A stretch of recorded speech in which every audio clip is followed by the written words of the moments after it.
Hello everyone, myself M.Amina and my friend Amina are going to present on the topic of marketing of agricultural versus manufactured goods, producer surplus, meaning and its types. These are the contents we are going to discuss. Let's see about difference in marketing of agricultural and manufactured goods. The marketing of agricultural commodities is different from the marketing of manufactured commodities because of the special characteristics of agricultural sector. The special characteristics are perishability of the products, seasonality of production, bulkiness of products, variation in quality of products, irregular supply of agricultural products, small size of holding and scattered production processing. These special characteristics of the agricultural sector affect the supply and demand of agricultural products in a manner different from that governing the supply and demand of manufactured commodities. Let's see what is meant by producer surplus. Producer surplus means the difference between the price the producer willing to sell and the actual price of the product. It plays an important role in any developing economy.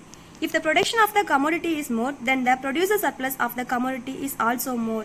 If the production of the commodity is less, then the producer surplus of the commodity is also less.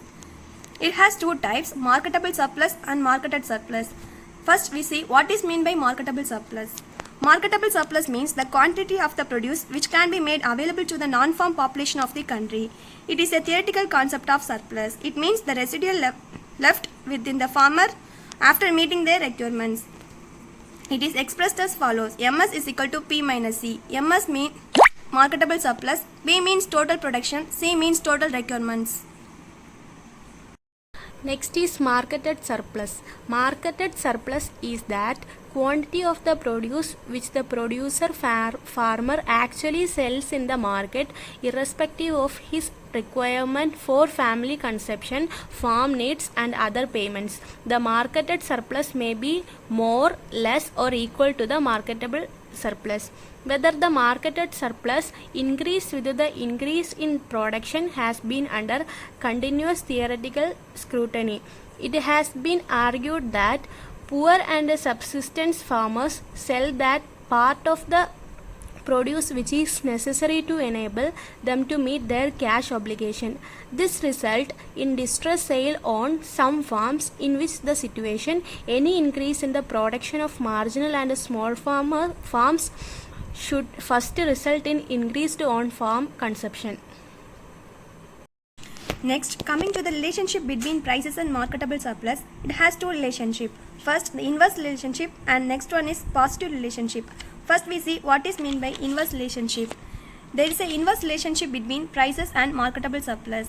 This relationship implies that the farmer's consumption is residual. With a rise in the prices of food grains, they sell a smaller quantity of food grains to get the cash they need, and vice versa. That means with a rise in price, farmers sell a smaller quantity, and with a fall in price, they sell a larger quantity. Then, coming to positive relationship, this relationship is based on the assumption that farmers are price conscious. Here, with a rise in the prices of food grains, farmers are tempted to sell more and retain less. As a result, there is an increased surplus. Let's see about relationship between marketed surplus and marketable surplus. The marketed surplus may be more, less or equal to the marketable surplus depending upon the condition of the farmers and type of the crop. The marketed surplus is more than the marketable surplus when the farmer retain a small quantity of the crop than his actual requirement for family and farm needs. The marketed surplus is less than the marketable surplus when the farmers retain some of the surplus produce. And the marketed surplus may be equal to the marketable surplus when the farmer neither retains more nor less than his requirement.